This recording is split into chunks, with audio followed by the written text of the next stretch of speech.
ദേ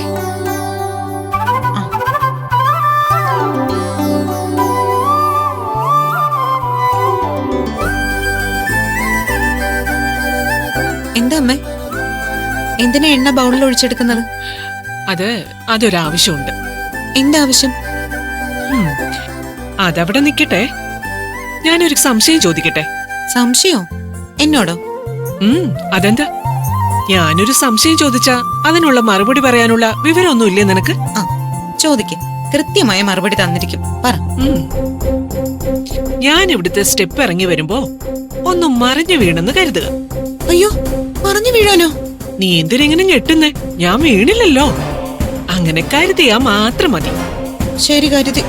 സ്റ്റെപ്പിൽ നിന്നൊക്കെ ഈ പ്രായത്തിലൊന്ന് വീണ എനിക്ക് എന്ത് സംഭവിക്കും? കരുതുന്നതല്ലേ, പറഞ്ഞുതരാം. ചിലപ്പോ കൈയൊടിയും, ചിലപ്പോ കാലുകൊടിയും. നട്ടെല്ലും ചിലപ്പോ പൊട്ടിയേക്കാൻ സാധ്യതയുണ്ട്. ഭാഗ്യമുണ്ടെങ്കിൽ കൈയും കാലും നട്ടലും എല്ലാം ഒരുമിച്ച് പൊട്ടാനും സാധ്യതയുണ്ട്.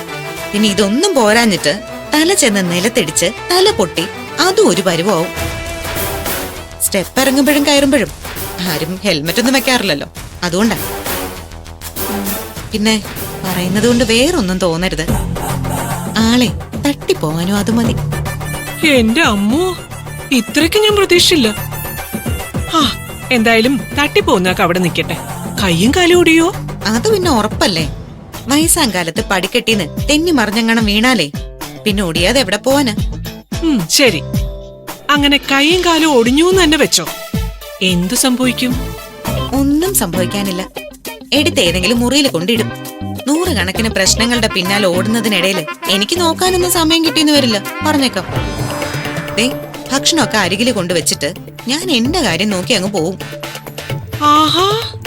അമ്മ മിക്കവാറും ആ മുറിയില് ഫോണും നോക്കി കിടക്കേണ്ടി വരും. അപ്പോ ഫോണും കൂടി കയ്യിലില്ലെങ്കിലോ? അവിടെ കിടന്ന് ഭ്രാന്തെടുക്കും, അല്ലാതെന്ത് പറയാനോ? അപ്പോ എനിക്ക് പുറത്തോട്ടൊന്നും പോകാൻ പറ്റില്ല അല്ലേ? അതെങ്ങനെ പോവാൻ എന്റെ അമ്മ? നടക്കാൻ പറ്റാതെ കിടക്കുന്ന ആള് എങ്ങനെ പുറത്തിറങ്ങി പോവാനാ? വേണമെങ്കിൽ ഇതാ ഈ എണ്ണ വെച്ച് ഒരു തൈലമൊക്കെ കാച്ചി അടുക്ക കൊണ്ടുവച്ചേക്കാം. ഇടയ്ക്കിടയ്ക്ക് കുറച്ചെടുത്ത് വേദനയുള്ള ഭാഗത്ത് തേച്ചു പിടിപ്പിക്കാവല്ലോ. ഈ എണ്ണ വെച്ച് തൈലം കാച്ചിയ വേദനയുള്ള ഭാഗത്ത് തേച്ചു പിടിപ്പിച്ച് വേദന കുറയ്ക്കും. തൈലം കാച്ചാതെ ഇതങ്ങോട്ട് ഉപയോഗിച്ചാലോ? മനസ്സിലായില്ല. എന്നാലേ ഇത് വെച്ച് ഞാനൊരു പ്രയോഗം അങ്ങ് നടത്താൻ പോവാ. പ്രയോഗോ? എന്ത് പ്രയോഗം? വസുന്ധര ഇപ്പൊ ഒരുങ്ങിക്കെട്ടി എവിടെയോ പോകാനായിട്ട് ഇറങ്ങി വരുമല്ലോ. നമ്മുടെ സ്റ്റെപ്പിന്റെ താഴെ ഞാൻ ഈ എണ്ണ അങ്ങനെ ഒഴിച്ചു വെക്കും. ചാടിത്തുള്ളി വരുന്ന വസുന്ധര എണ്ണ ചവിട്ടി തെന്നി മൂക്കും കുത്തി ചെന്ന് വീഴും. കൈയും കാലും ഒക്കെ ഒടിഞ്ഞ അവളെ ഞാൻ വലിച്ചഴച്ച് ഏതെങ്കിലും മുറി കൊണ്ടുപോയി ഇടും. അവിടെ കിടന്നോളൂ അവള്. എന്തോന്നമ്മ ഇത്? ഒരുമാതിരി വില്ലത്തിമാരെ പോലെ. അങ്ങനൊന്നും ചെയ്യരുത്. പിന്നെ അല്ലാതെ അവളെ ഇങ്ങനെ ഉലകം ചുറ്റാൻ വിട്ടാലേ ഗൗതം ഒരിക്കലും പുറത്തിറങ്ങാതിരിക്കാൻ വേണ്ടി എന്തൊക്കെ ചെയ്യാൻ പറ്റുമോ അതെല്ലാം അവള് ചെയ്യും. അവളുടെ കൈയും കാലും എനിക്ക് നേരിട്ട് തല്ലി ഒടിക്കാൻ ഒരു മടി. അതുകൊണ്ടാ പിടിച്ച് ഏതെങ്കിലും മുറി കൊണ്ടിട്ട് ഫോണും പിടിച്ചു വാങ്ങിച്ചു വെച്ചാ അതോടെ അവളുടെ സൂക്കേടങ്ങ് തീരുമല്ലോ. സംഗതി വസുന്ധര ആന്റി അത് അർഹിക്കുന്നുണ്ട്. പക്ഷെ നമ്മൾ അങ്ങനെയൊക്കെ ചെയ്യാന്ന് പറഞ്ഞാ മോശമല്ലേ അമ്മ? ഒരു മോശമില്ല. അവൾക്ക് കൊടുക്കാൻ പറ്റുന്ന ഏറ്റവും നല്ല മരുന്ന് ഇതാ. ഒരൊറ്റമൂലി പ്രയോഗം. അതങ്ങ് ചെയ്യാൻ പോവാ ഞാൻ.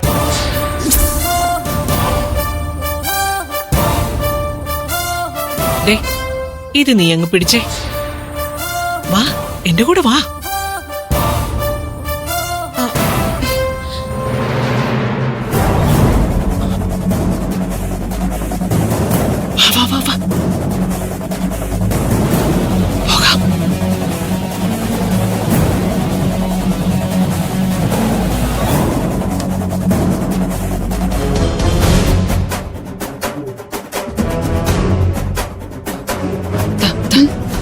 മാറ്റെടുത്ത് മാറ്റി.